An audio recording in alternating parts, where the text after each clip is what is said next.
হচ্ছে বাংলাদেশ প্রসঙ্গ এক, অর্থাৎ আজকে আমাদের আলোচনার যে টপিক গুলো আছে সেগুলো হচ্ছে বাংলাদেশের পরিচিতি, ভৌগোলিক অবস্থান ও ভূপ্রকৃতি, আয়তন অর্থাৎ সীমানা ও ছিটমহল যেটা বলে, আচ্ছা জনসংখ্যা, উপজাতি এবং বর্তমান ও পূর্বের কিছু নাম। অর্থাৎ ক্লাসটা একটু দীর্ঘায়িত হবে, যার কারণে খাতা কলম নিয়ে বসবেন। ক্লাস শেষে অবশ্যই আপনারা যারা যারা নোট করবেন অবশ্যই গ্রুপে দিয়ে দিবেন, আর পিডিএফটা আমরা তো অবশ্যই দিয়ে দিব। আচ্ছা, বাংলাদেশের অবস্থান, বাংলাদেশের আয়তন সম্পর্কে কেউ কোনো আইডিয়া আছে? একটু বলতে পারবেন কেউ কিছু? বাংলাদেশের আয়তন কত? কেউ একজন বলেন। স্যার ১,৪৭,৫৭০ বর্গ কিলোমিটার। আচ্ছা, এখন বাংলাদেশের আমাদের হুম, চারিপাশে তো সীমানা আছে। আপনারা তো জানেন যে বাংলাদেশের চারিপাশে যে সীমানা আছে অর্থাৎ বাংলাদেশের অবস্থান, তো চারিপাশের সীমানার চারিদিকে যে স্থান আছে এই স্থানগুলোকে আমরা এখন পড়বো। যে কোথায় কোন স্থান এবং বাংলাদেশের শেষ প্রান্তে কোনটা অবস্থিত এটা আমরা দেখবো। তো আমাদের ভালো প্রথম হচ্ছে আমাদের উত্তর অর্থাৎ পঞ্চগড়। আর কারো বাসা যদি অঞ্চলে একটু জানান। তো পঞ্চগড়, জেলা হচ্ছে পঞ্চগড়, থানা হচ্ছে তেঁতুলিয়া, স্থান হচ্ছে জায়গিরজোট বাংলা বান্ধা। তো এই যেটা এটা একটু আন্ডারলাইন করে রাখতে পারেন যে আমাদের সর্ব উত্তরের স্থান হচ্ছে বাংলাদেশের জায়গিরজোট বাংলা বান্ধা। এবার দক্ষিণে আছে হচ্ছে কক্সবাজার, থানা হচ্ছে টেকনাফ, এবং যে স্থানটা অর্থাৎ স্থান বলতে বোঝানো হচ্ছে এরপরে আর বাংলাদেশের সীমানা নাই। এই যে স্থানটা এটাই হচ্ছে বাংলাদেশের শেষ সীমানা। তো আপনার বাসার যদি একটা বাউন্ডারি লাইন থাকে তাহলে তারপরে পরের বাসা আপনার প্রতিবেশী, এরকম বাংলাদেশেও যেটা বাউন্ডারি লাইন বা এই হচ্ছে তার শেষ স্থান, এরপরে অন্য দেশের সীমানা শুরু হয়। তো দ্বিতীয়ত আছে ছেড়া দ্বীপ। আর যদি আপনার অপশনে ছেড়া দ্বীপ না থাকে অর্থাৎ এক্সাক্ট ছেড়া দ্বীপ না থাকলে আপনি সেন্ট মার্টিন দিতে পারবেন। তো এটা কনফিউশন থাকবে না, যদি আপনার অপশনে সেন্ট মার্টিন এবং সেরাদ্বীপ দুইটাই থাকে সেরাদ্বীপ দিবেন। আর যদি সেরাদ্বীপ না থাকে শুধু সেন্ট মার্টিন থাকে সেন্ট মার্টিন দেবেন। ক্লিয়ার?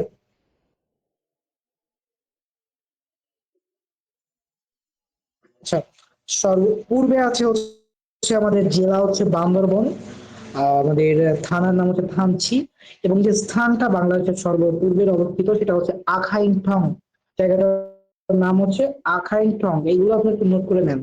আর সবার পশ্চিমে আছে হচ্ছে চাঁপাইনবাবগঞ্জ জেলা, যে এটার থানা হচ্ছে শিবগঞ্জ, এবং স্থান হচ্ছে মনাকষা। এবং আরেকটা জিনিস জেনে আপনারা খুশি হবে, সেটা হচ্ছে এখানে যে গ্রামটা বা ইউনিয়নটির নামও হচ্ছে মনাকষা, অর্থাৎ এলাকাটা নাম মনাকষা, এবং যে স্থানটা আমাদের সর্বপশ্চিম অবস্থিত স্থানটার নামও মনাকষা। তো আপনাদের এখান থেকে কোথায় প্রশ্ন আসতে পারে সেটা যদি বলি, আপনাদের জেলা থেকে বেশি আসবে হচ্ছে স্থান থেকে। এই যে আন্ডারলাইন করা জায়গাটা, এখান থেকে আপনাদের প্রশ্ন আসার সম্ভাবনা সব থেকে বেশি। তো এখন আমাদের এটা কি করে মনে রাখতে হয় সেটা একটু দেখি। তো আমাদের দেখেন এইখানে আমাদের একটা টেকনিক দেওয়া আছে যে জেলা কি পিসিবি এর চাপা। তো পিসিবি এর চাপাকে আপনি যখন জেলা মনে রাখতে চাবেন এটা একটা নিউমোনিক বলা যেতে পারে। পিসিবি এর চাপা মানে হচ্ছে পি ফর হচ্ছে আমাদের পঞ্চগড়, আমাদের সি ফর হচ্ছে কক্সবাজার, ডি ফর বান্দরবন, আর চাপা এর চাপা অর্থাৎ হচ্ছে চাপা অর্থাৎ চাঁপাইনবাবগঞ্জ। তো কেউ যদি চান যে এটা আজকের মাঝে জয়েন করে। আচ্ছা, এরপরে তো থানা, থানা কি কি আছে? তেঁতুল, টক, থানায় শিব, অর্থাৎ কি এখানে বলছেন তেঁতুল বলতে হচ্ছে তেঁতুলিয়া, টক অর্থ হচ্ছে টেকনাফ, আর থানায় অর্থাৎ হচ্ছে আমাদের থানচি, আর লাস্ট বাট নট লিস্ট এটা হচ্ছে শিব অর্থাৎ শিবগঞ্জ। তাহলে আরেকবার বলে দিই, একটা তেঁতুলিয়া, টেকনাফ, থানচি, শিবগঞ্জ। আর লাস্ট সেটা হচ্ছে যে স্থান, স্থানটা সম্পর্কে যেটা বললাম যে স্থান কি কি আছে। স্থান হচ্ছে আমাদের বাসে আম, বাসে আম বলতে বোঝানো হচ্ছে জায়গির যোগ বাংলা বান্ধা, এটা হচ্ছে বাতে। ছেতে হচ্ছে ছেড়াদ্বীপ, আর আতে হচ্ছে আখাইনটং, আর মতে হচ্ছে মনাকষা। তো আশা করি বিষয়টা ক্লিয়ার হয়েছে, কারো এই বিষয়ে কোনো কনফিউশন থাকলে জিজ্ঞাসা করতে পারেন। যেহেতু টপিক ওয়াইজ জানাচ্ছি, টপিক ক্লিয়ার হলে প্রশ্ন করবেন। ভাইয়া আমি তো পরে জয়েন্ট হলাম, কিছুই বুঝলাম না তো। ক্লাস টাইম কয়টায়? 10টায় ছিল ভাইয়া, এর আগে জয়েন হয়েছিলাম, কিছু শোনা যায়নি। ক্লাস শেষ সময় গেছিলাম, আমি তো কথা বলি নাই কিছু, বললে তো আপনার শুনবেন। ক্লাস যখন শুরু হইতো তখন। আচ্ছা, আপনার জন্য একটু রিপিট করে দিচ্ছি, সেটা হচ্ছে বাংলাদেশের যে অবস্থা, অর্থাৎ বাংলাদেশের যে চতুর্দিকে যে সীমানা রয়েছে এই সীমানাগুলোকে বিভিন্ন নামকরণ আছে বা নামকরণ অর্থাৎ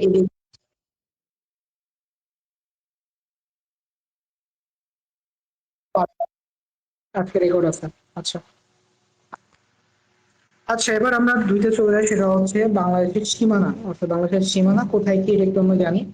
তো বাংলাদেশের সর্বোচ্চ সীমারেখা হচ্ছে 4719 কিলোমিটার, বা মতান্তরে 5138 কিলোমিটার।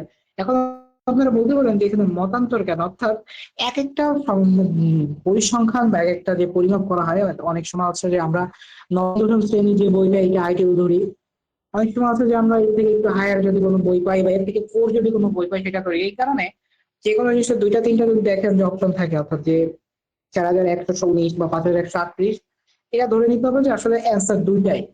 এবার অনেকের কনফিউশন হতে পারে যে আসলে এই দুইটাই যদি অপশনে আসে তাহলে কোনটা দিব। এরকম খুব কমই হয় যে একসাথে দুইটা দেয়, আর যদি দুইটা দিয়ে দেয় তাহলে আপনি যেটা সর্বনিম্ন যেটা থাকে ওটা আপনি দিয়ে দিতে পারেন, বা আপনি চাইলে একটু রিসার্চ করে নিতে পারেন আসলে গুগল কি বলে বা উইকিপিডিয়া কি বলে, এই জিনিসটা গুলো একটু দেখলে হয়ে যাচ্ছে।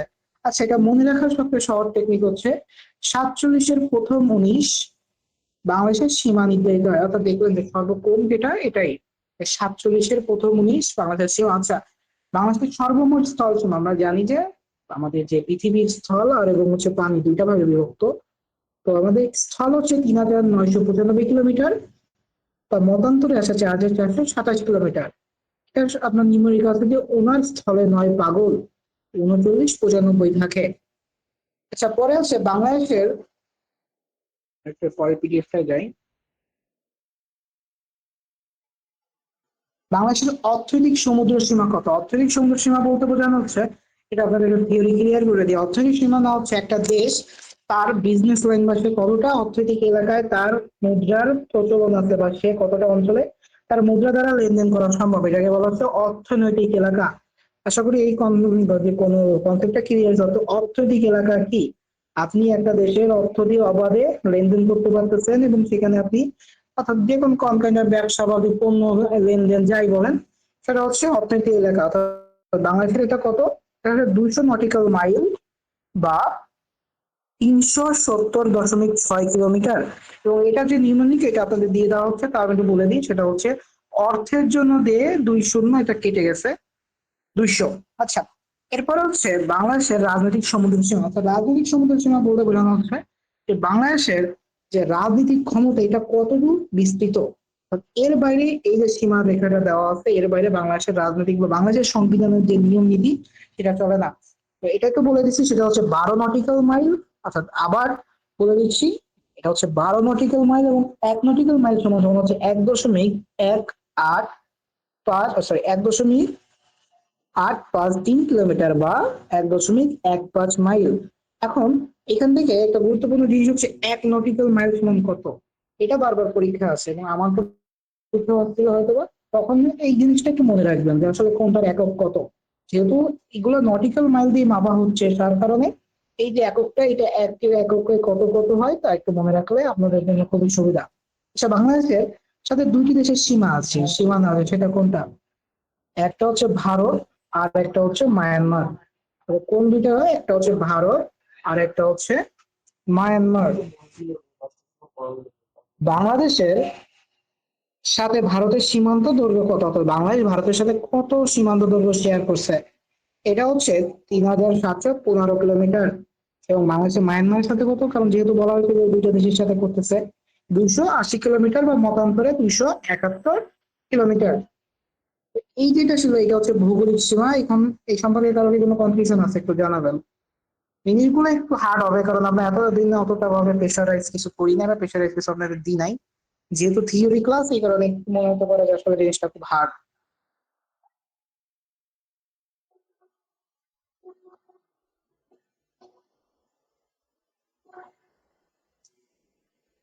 আচ্ছা, বাংলাদেশের মাত্র দুইটি জেলা যার সাথে ভারতের কোনো সীমান্ত নেই, কোন দুইটা জেলা?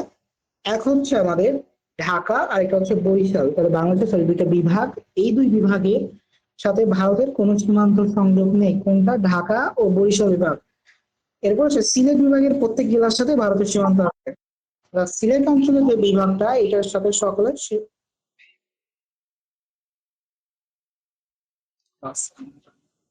সিলেট বিভাগের প্রত্যেক জেলার সাথে ভারতের সীমান্ত সংঘর্ষ। এখন শর্ট টেকনিক কি? ভারতের এখন এই যে সীমান্তবর্তী যে এই স্থানগুলো, একে বলা হচ্ছে ছিটমহল। আপনি জানেন যে 2010-11 সালের দিকে বাংলাদেশের ছিটমহল রুটে ওঠা হয়েছিল।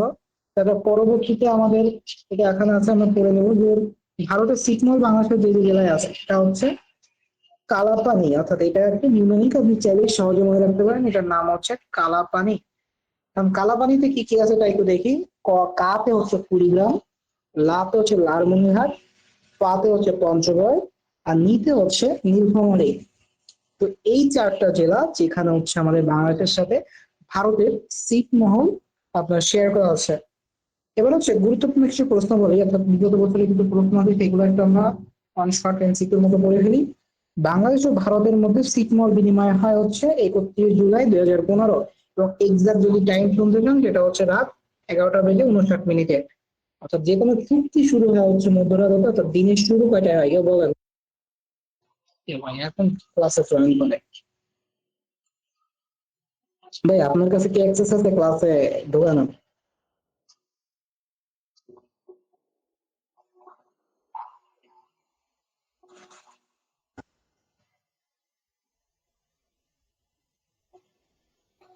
স্ক্রিনশট কি দেখা যাচ্ছে? একজন একটু রেসপন্স করেন একটু।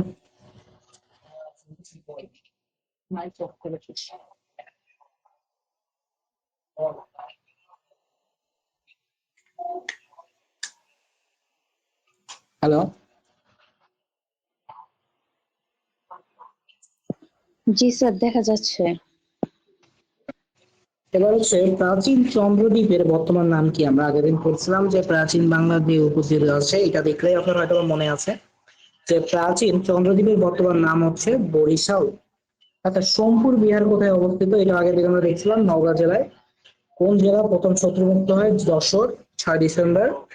পৃথিবীর অন্যতম বৃহৎ বদ্বীপ বাংলাদেশ, আর বাংলাদেশের বদ্বীপ হচ্ছে সুন্দরবন। একটা জিনিস মনে রাখবেন যে পৃথিবীর বদ্বীপ হচ্ছে বাংলা, বৃহত্তম বদ্বীপ হচ্ছে আমাদের বাংলাদেশ, এবং বাংলাদেশের হচ্ছে সুন্দরবন। সিলেট অঞ্চলের পাহাড়গুলো কোন আমলে সৃষ্ট? টারসারি আমলে। বাংলাদেশের যে স্থানে সবচেয়ে বেশি ঘূর্ণিঝড় হয়? ভোলা। বাংলাদেশের সর্ব উত্তরের জেলার নাম কি? পঞ্চগড়, এটা আমি একটু আগে পড়ছি।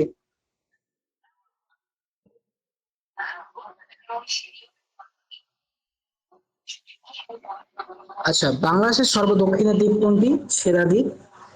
সিলেট জেলা প্রাচীনকাল কোন জেলা জনপদের অন্তর্ভুক্ত ছিল? হরিকেল। এই যে প্রশ্নগুলো এরা কিন্তু বিগত দিনে আপনাদের পড়ানো হয়েছে, এই জন্য একটু জাস্ট মেমোরাইজ করে নিন। কোন আন্তর্জাতিক রেখা বাংলাদেশের মধ্যভাগ অতিক্রম করেছে? ককট ক্রান্তি রেখা। পর্যটন শিল্পের প্রচারার্থে ভোলা জেলার নিজস্ব ব্র্যান্ডিং এর জন্য কোন নামটি রাখা হয়? সেটা হচ্ছে দ্বীপের রানী। অর্থাৎ ভোলা যেহেতু আমাদের বিভিন্ন দ্বীপ আছে, বা এই কারণে নিজেদের ট্যুরিজম বাড়ানোর ক্ষেত্রে তারা একটা নামকরণ দেয় যেটা হচ্ছে দ্বীপের রানী। এটা কিন্তু খুবই একটা মানে গুরুত্বপূর্ণ দিকে, এটা মনে রাখতে পারেন। বাংলাদেশের কোথায় সবচেয়ে বেশি বৃষ্টি হয়? এটা হচ্ছে সিলেট। এবং বর্তমান বরিশাল ও ফরিদপুর এলাকা প্রাচীনকাল কোন জনপদের অন্তর্ভুক্ত? বঙ্গ। দুবলাচর কোথায় অবস্থিত? সুন্দরবনের দক্ষিণ উপকূলে। নারকেল জিঞ্জিরা কোন জেলায় অবস্থিত? এটা হচ্ছে কক্সবাজার। বাংলাদেশের জলবায়ু কি নামে পরিচিত? এটা হচ্ছে ক্রান্তীয় মৌসুমী জলবায়ু। পূর্বাশা দ্বীপের অপর নাম কি? দক্ষিণ তালপট্টি। এটা ঢাকা ইউনিভার্সিটির পরীক্ষা আসছিল, আমি যখন দিয়েছিলাম। পূর্বাশা দ্বীপের অপর নাম কি? সেন্ট মার্টিন দ্বীপের স্থানীয় নাম নারকেল জিঞ্জিরা। ঘূর্ণিঝড় ও দুর্যোগের ক্ষেত্রে বাংলাদেশের একমাত্র পূর্ব আকাশচন্দ্র হচ্ছে উত্তর স্কয়ার। সো অর্থাৎ এটা হচ্ছে আমাদের যেখানে আমাদের ভূতাত্ত্বিক যে খবর টবর দেওয়া হয়। প্রাচীন বাংলার পৃথক পৃথক অংশ পরিচিত ছিল যে নামে, সেটা হচ্ছে জনপদ। আমরা আগের দিন পড়েছিলাম যে প্রাচীন বাংলার জনপদ। আচ্ছা, কারো কোনো কনফিউশন আছে এই প্রশ্নগুলো বিগত দিনের? মহাস্থানগড়ের পুরাতন নাম হচ্ছে পুন্ড্রবর্ধন। বাংলাদেশের কোন জেলাতে সীমান্তবর্তী নয়? কক্সবাজার। তাহলে ভারতের সীমান্তবর্তী নয় জেলা কোনটি? সেটা আমরা কক্সবাজার।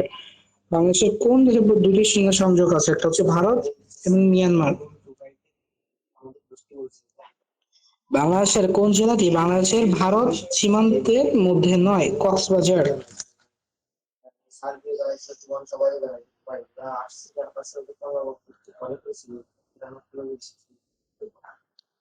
আচ্ছা, আমরা এতক্ষণ অব্দি যা বললাম এই প্রশ্নগুলো সম্পর্কে কারো কি কোনো কোনো প্রশ্নে কনফিউশন আছে?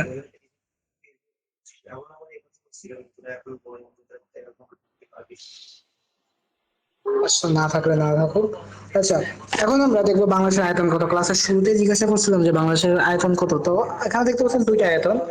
একটা হচ্ছে 1,47,570 বর্গ কিলোমিটার, আরেকটা হচ্ছে ছিটমহল সহ, অর্থাৎ এই যে বললাম 31 জুলাই 2015 যে ছিটমহল আমাদের আদান প্রদান করা হয়, এই ছিটমহলের পর বাংলাদেশের সীমানা হচ্ছে 1,47,610 কিলোমিটার। তো আপনি এই 1,47,570 কিলোমিটারই এটা হচ্ছে ধরবেন। বাংলাদেশের মোট সীমারেখা কত? বাংলাদেশের মোট সীমারেখা হচ্ছে 4,712 বর্গ কিলোমিটার। আয়তনের দিক থেকে বিশ্বে বাংলাদেশের অবস্থান কত, এটা দেখ মনে রাখবেন। এগুলো হচ্ছে আন্তর্জাতিক দিকে একটা গুরুত্বপূর্ণ। আয়তনের দিকে বাংলাদেশের অবস্থান হচ্ছে 92তম। বাংলাদেশের জাতীয় উদ্যানের নাম কি? Botanical garden. বাংলাদেশের জাতীয় মসজিদের নাম বাইতুল মোকাররম মসজিদ। এটা আপনারা হয়তো বা জানেন, বাইতুল মোকাররম মসজিদের নাম। বাংলাদেশের জল সীমানা বা সমুদ্র সীমানা কত? 716 কিলোমিটার। বাংলাদেশের সাথে ভারতের সীমান্ত দৈর্ঘ্য হচ্ছে 4,156 কিলোমিটার। এই যে প্রশ্নগুলো পড়ানো হয়, এইগুলো আপনাদের আগে পরে দেখেন, আমি বলেছি সেইগুলাই কিন্তু প্রশ্ন আকারে চলে আসতেছে।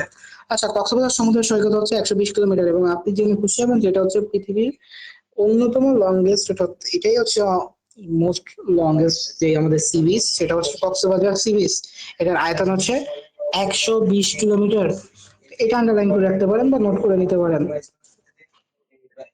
বাংলাদেশের পাহাড়ি এলাকায় গড় উচ্চতা কত? 2000 ফুট। কোন এলাকাকে বনভূমি বলা হয়? রাজশাহী বিভাগের উত্তর পশ্চিমাংশে। নিঝুম দ্বীপের আয়তন কত? 91 বর্গ কিলোমিটার। ভারতের ভিতর কয়টি ছিটমহল আছে? এটা হচ্ছে 51টি। এটাও কিন্তু আসে প্রশ্ন। এরপরে বাংলাদেশের অবস্থান কোথায়? এটা আগে একটু আগে পড়ছি যে উত্তর ক্রান্তীয় অঞ্চলে। বাংলাদেশের বার্ষিক গড় তাপমাত্রা হচ্ছে 27,20 ডিগ্রি সেলসিয়াস। বাংলাদেশের পাহাড়ি অঞ্চলকে কি বলা হয়? টারসিয়ার পাহাড়।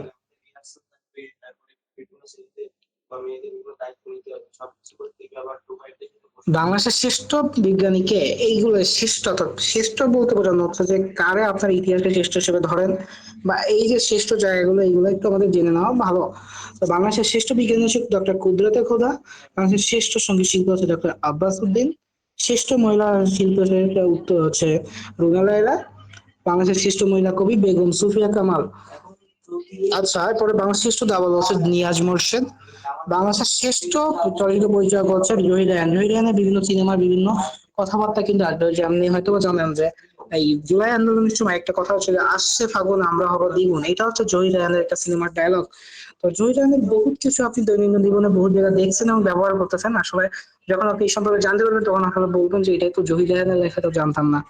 এবার হচ্ছে বাংলাদেশের বৃহত্তম স্টেডিয়াম কোনটা? এটা হচ্ছে 2 নং জাতীয় মিরপুর 2 নং জাতীয় স্টেডিয়াম, যা পূর্বে বঙ্গবন্ধু স্টেডিয়াম নামে খ্যাত ছিল। এখন আমরা আসি বাংলাদেশের সংক্ষিপ্ত পরিচিতি নিয়ে। বাংলাদেশের সাংবিধানিক নাম হচ্ছে গণপ্রজাতন্ত্রী বাংলাদেশ। অর্থাৎ বাংলাদেশের, আপনি দেখবেন যে বলা হয় যে বাংলাদেশের সরকারের নাম বলা হয় যে গণপ্রজাতন্ত্রী বাংলাদেশ সরকার। অর্থাৎ এটা হচ্ছে গণপ্রজাতন্ত্রী বাংলাদেশের যে সরকার, এটা হচ্ছে নাম। তো বাংলাদেশের নাম কি? গণপ্রজাতন্ত্রী বাংলাদেশ। শুধু কিন্তু বাংলাদেশ না, এটা হচ্ছে অফিসিয়াল বাংলাদেশের সাংবিধানিক নাম। বাংলাদেশের পার্লামেন্ট হচ্ছে জাতীয় সংসদ। এবার একটা গুরুত্বপূর্ণ বিষয়টা হচ্ছে এইটার ইংরেজি নাম হচ্ছে হাউস অফ দ্য নেশন। অর্থাৎ এই যে বই আমাদের জাতীয় সংসদ আছে, এটার নাম হচ্ছে হাউস অব দ্য নেশন। দেশের প্রথম প্রধানমন্ত্রী হচ্ছে তাজউদ্দিন আহমেদ, এটা আপনারা জানেন। বাংলাদেশের প্রথম নারী প্রধানমন্ত্রী হচ্ছে বেগম খালেদা জিয়া।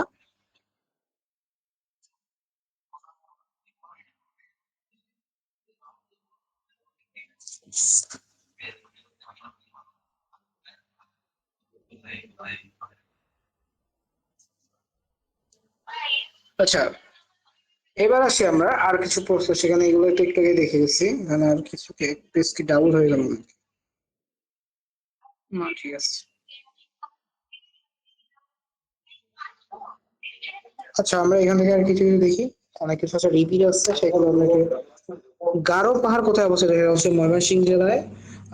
বাংলাদেশের সমুদ্র হচ্ছে কত উঁচু? এটা হচ্ছে দিনাজপুর। অর্থাৎ দিনাজপুর বাংলাদেশ সমুদ্র সমতল থেকে 37.50 উচ্চতা অবস্থিত। এটা হচ্ছে আমাদের যে নর্মাল যে গ্রাউন্ড লেভেল আছে, এটা থেকে কতটা উচ্চতায় আমাদের দিনাজপুরের অবস্থান, সেটা হচ্ছে 37.50 মিটার। বাংলাদেশের সর্বোচ্চ পর্বতশৃঙ্গ হচ্ছে টাজিংডং বিজয়, যার আয়তন হচ্ছে 1231। আর এর নিচে আছে হচ্ছে কেকড়াডাং, এটা হচ্ছে 1230। এই আয়তন গুলো একটু মনে রাখবেন। পৃথিবীর দীর্ঘতম সমুদ্র সৈকত একটু আগে বলছি কক্সবাজার, যেটা হচ্ছে 120 কিলোমিটার। বাংলাদেশের একমাত্র প্রবাল দ্বীপ সেন্ট মার্টিন, বাংলাদেশের সর্বদক্ষিণ দ্বীপ ফেরারি, যেটা আমরা ক্লাসের প্রথমে দেখছি। সর্বদক্ষিণ ইউনিয়ন সেন্ট মার্টিন, বাংলাদেশের মোট সীমান্তবর্তী এলাকা জেলা হচ্ছে 32টি, ভারতের সাথে সীমানা আছে 30টি। আর কোন জেলার সাথে সংযোগ নেই, তো বাংলাদেশের দুইটা বিভাগ, এটা হচ্ছে ঢাকা ও বরিশাল বিভাগ। বাংলাদেশের সাথে মিয়ানমারের সীমান্ত সংযোগ হচ্ছে চট্টগ্রাম বিভাগে। বাংলাদেশের সীমান্ত ফারাক্কাবাদ, আপনারা জানেন যে প্রতি বছর ফারাক্কাবাদ নিয়ে একটা ইস্যু হয়। 16.5 কিলোমিটার।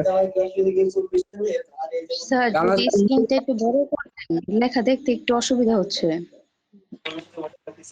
এবার জি স্যার, ঠিক আছে। আচ্ছা, বাংলাদেশের প্রথম ভূকম্পন পর্যবেক্ষণ, অর্থাৎ ভূকম্পন বলতে যে আপনার যে কোথা থেকে আমাদের এই যে আর্থওয়াইজ সিগন্যাল গুলো দেয়, এটা হচ্ছে 1954 সালে চট্টগ্রামে। বাংলাদেশের শীতলতম স্থান হচ্ছে শ্রীমঙ্গল, মৌলভীবাজার, সিলেট। তো এখানে সব থেকে বেশি বৃষ্টি হয়, আবার এখানে বলতে গেলে সব থেকে বেশি শীতও পড়ে। বাংলাদেশের আবার আরেকটা হচ্ছে যেখানে সব থেকে বেশি গরম পড়ে, এই জায়গাটা সব থেকে বেশি শুষ্ক, বা এখানে গরম পড়লে তো অবশ্যই শুষ্ক হবে। বাংলাদেশের গড় বৃষ্টিপাত হচ্ছে 203 সেন্টিমিটার। আচ্ছা, এবার আসি আমরা বাংলাদেশের জনসংখ্যা উপজাতি সম্পর্কে। বাংলাদেশের বিখ্যাত মণিপুরী নাচ কোন অঞ্চলে? এটা হচ্ছে সিলেট অঞ্চলে। আজ পর্যন্ত বাংলাদেশে কতটি আদমশুমারি হয়েছে? আজ পর্যন্ত বাংলাদেশে 6টি আদমশুমারি হয়েছে। শুরু হয় হচ্ছে 1974 সালে।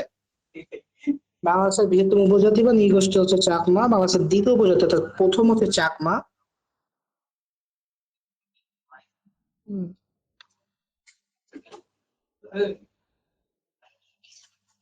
আর দুই হচ্ছে সাঁওতাল।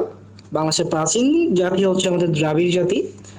জনসংখ্যার দিক থেকে পৃথিবীর জনসংখ্যার মধ্যে বাংলাদেশের স্থান কত? অষ্টম। আয়তনের দিক থেকে হচ্ছে বলছিলাম যে 92তম, আর জনসংখ্যার দিক থেকে হচ্ছে অষ্টম।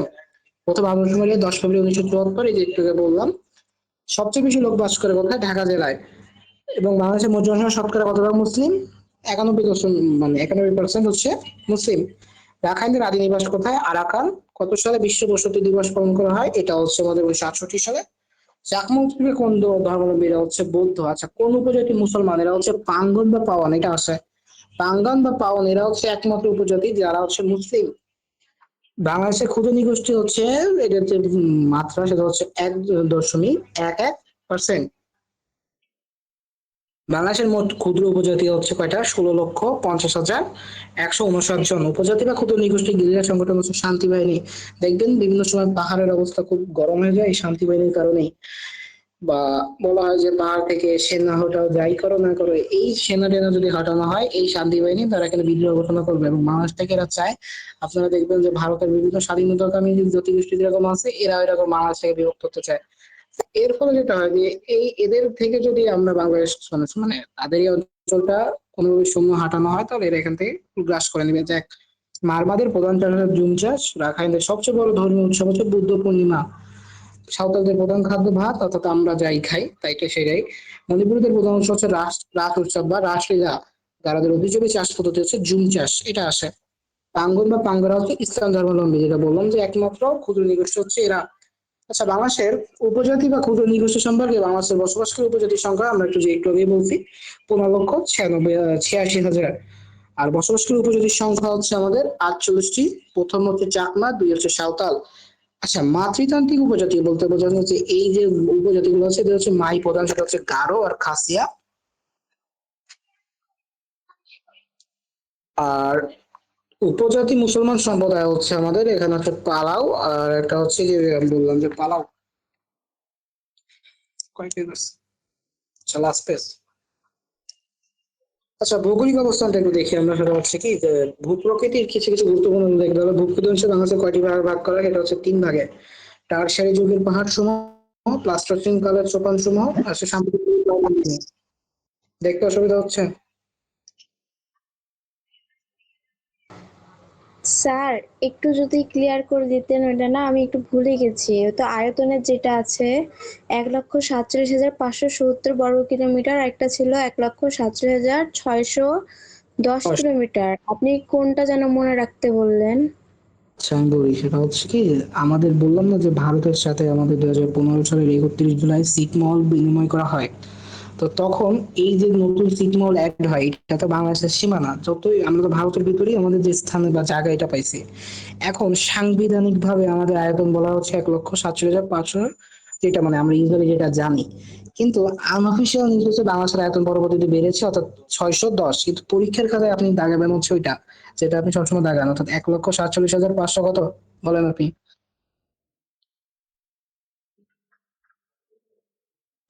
1,37,570 বর্গ কিলোমিটার। হ্যাঁ, এই তাহলে আ- ক্লিয়ার করে দিলাম যে যে ওইটা হচ্ছে আনঅফিসিয়াল, অর্থাৎ ওইটা এখনো সাংবিধানিক ভাবে স্বীকৃতি দান করা হয়নি। আপনি জানেন যে প্রজ্ঞাপন বা সাংবিধানিক স্বীকৃতি না করলে সেটা কিন্তু কোনোভাবে গ্রাহ্য হবে না। তো আপনার উত্তর হচ্ছে ওইটাই। এমনি আমরা বোঝার জন্য আসলে আমাদের জেনে নেওয়া তো ভালো যে কোনটা কি না। তো কনফিউশন হলে যে এরকম জিজ্ঞাসা করে দেবেন, ক্লিয়ার করে দেবো। এটা হচ্ছে যে বললাম যে 31 জুলাই 2015 ভারতের সাথে যখন ছিটমহল আদান প্রদান হয়, তখন বাংলাদেশের ভূখণ্ড ভিত্তিটা বাড়ে। বাড়ার ফলে বাংলাদেশের আয়তন ওইটা ইনক্রিজ হয়েছে। কিন্তু বাংলাদেশের সাংবিধানিক যে আয়তন সেটা হচ্ছে ওইটা, যেটা আমরা বলি 1,47,570 বর্গ কিলোমিটার। এটা হচ্ছে বাংলাদেশের এখন পর্যন্ত অফিসিয়াল আয়তন। তো আমরা যে কোনো জায়গায় অফিসিয়াল জিনিস দিব, তো ওইটাই হবে। ক্লিয়ার? জি স্যার, ক্লিয়ার। আচ্ছা, বাংলাদেশের সমতল সবচেয়ে উঁচুতে হচ্ছে দিনাজপুর, এগুলো তো একটু আগে পড়ছি আমরা। এর বেশিরভাগ জিনিস হচ্ছে কি আসলে বারবার দেওয়া, যাতে আপনি রিভিশন করে ফেলতে পারেন পড়তে পড়তে। আচ্ছা, বাংলাদেশের প্রতিবাদ স্থান হচ্ছে চিলির নিকটে প্রশান্ত সাগরে। প্রতিবাদ স্থান বলতে বোঝানো হচ্ছে যে বাংলাদেশ বরাবর যদি পৃথিবী ফুটো করি, আপনার তো অনেক সময় তো চিন্তা করতে পারে যে পৃথিবী তো গোল, আমরা যদি এই পাশ দিয়ে ফুটা করি, করতে করতে করতে করতে মাঝখান ছেদ করে অপর পাশে যদি বের হয়, তাহলে তো ওই পাশে তো পৃথিবী। তো আসলে এইটাই বাংলাদেশের যদি প্রতিপাদ স্থান বা বাংলাদেশের নিচে পৃথিবীর অপর প্রান্তে যেটা আছে সেটা হচ্ছে চিলির নিকট প্রশান্ত মহাসাগর। আর এই যে স্থান, এটাকে বলা হয় প্রতিপাদ স্থান। এবার হচ্ছে বাংলাদেশের বৃহত্তম উঁচু হচ্ছে আমাদের ময়মনসিংহ গারো পাহাড়, ক্রান্তীয় অঞ্চলে একটি দেশ। আর প্লাবন ভূমি যেটা আছে এটা একটু দেখেন। বাংলাদেশের সর্বোচ্চ বড় হচ্ছে টাজিংগাই, বলছিলাম যে 1231 মিটার। আর এরপরে হচ্ছে হচ্ছে আমাদের বান্দরবান কিকলাডং, যেটা হচ্ছে 1230 মিটার। এই দেখেন। দহগ্রাম ছিটমহল কোথায় অবস্থিত? এটা হচ্ছে লালমনিরহাট। বাংলাদেশের দুই জেলা হচ্ছে রাঙামাটি। আর বাংলাদেশের স্ট্যান্ডার্ড টাইম বা গিনিস মান টাইম হচ্ছে, আমরা জানি যে গিনিস একটা ঘড়ি আছে যেটার উপর ইন্টারন্যাশনাল ঘুম টাইম নির্ভর করে, সেটা হচ্ছে +6 ঘন্টা। বাংলাদেশের গড় বৃষ্টিপাত হচ্ছে 203 সেন্টিমিটার। আগে বলছি লালমনিরহাট পাহাড় কোথায়? কুমিল্লা, মিয়ানমার, বাংলাদেশের কোন জায়গা বলছে? দক্ষিণ পূর্ব অংশে। আর প্রাচীন নদী এগুলো তো এটাকে বলছি বাংলাদেশের আর এটা হচ্ছে 360 আউলিয়ার দেশ বলা হচ্ছে সিলেটকে। চরমবিল কোথায়? এটা বলছি বাংলাদেশের বৃহত্তম হাওর হচ্ছে হাকালুকি হাওর। এবার আসি আমরা যে আমাদের বিভিন্ন উপজাতির যে স্থান, বাসস্থান বা কোথায় কি আছে, আমরা একটা দুইটা পড়ি, বাকিগুলো আপনার একটু দেখে নিন। প্রথমে হচ্ছে চাকমাদের বাসা হচ্ছে মানে অবস্থান হচ্ছে আমাদের বান্দরবন, রাঙামাটি, খাগড়াছড়ি, কক্সবাজার, অর্থাৎ আমাদের যে পার্বত্য চট্টগ্রাম এবং হচ্ছে আমরা এই যে অঞ্চলটা, এটা হচ্ছে মূলত আমরা ধরে থাকি যে আমাদের এখানে ক্ষুদ্র নৃগোষ্ঠীর বসবাস হয়ে থাকে। এদের সময় কাঠামো হচ্ছে পিতৃতান্ত্রিক। পিতৃতান্ত্রিক গুলাই বেশি, মাতৃতান্ত্রিক দুই একটা। এই জন্য যেগুলো এক্সেপশন মানে যেগুলো দেখবেন একটু বেশি ইউনিক, ওইখান থেকে হচ্ছে প্রশ্ন বেশি আসে। তো ইউনিক গুলো পড়বেন, আর যেগুলো নর্মাল এগুলো তো অবশ্যই পড়বেন। তো এগুলো একটু দেখে নেন। এরপর আছে তঞ্চঙ্গা বান্দরবান, রাঙামাটি, খাগড়াছড়ি, চট্টগ্রাম। এটা আবার পৃথ্বীতান্ত্রিক বৌদ্ধ। এখানে একটা দেখেছি রাজবংশী, রংপুর ও শেরপুর, এরা হচ্ছে পৃথ্বীতান্ত্রিক। এরা হচ্ছে প্রকৃতি পূজারী। প্রকৃতি পূজারী অর্থাৎ এরা হচ্ছে প্রকৃতি পূজা করে। আর এখানে ইসলাম হচ্ছে পাঙ্গনের অবস্থান হচ্ছে মৌলভীবাজার, অর্থাৎ সিলেট অঞ্চলে। আচ্ছা, বাংলাদেশের বিভিন্ন স্থানের অর্থাৎ বর্তমান ও পুরাতন নাম এটা একটু আমরা দেখি। এটা দেখে হচ্ছে ক্লাস শেষ করবো। সেটা হচ্ছে বাংলাদেশের পুরাতন নাম ছিল পূর্ব পাকিস্তান। ঢাকার পূর্ব নাম ছিল জাহাঙ্গীরনগর। বরিশাল হচ্ছে চন্দ্রদ্বীপ বা ইসমাইলপুর। চট্টগ্রাম হচ্ছে ইসলামাবাদ। খুলনা হচ্ছে জাহানাবাদ। সিলেট হচ্ছে জালালবাদ।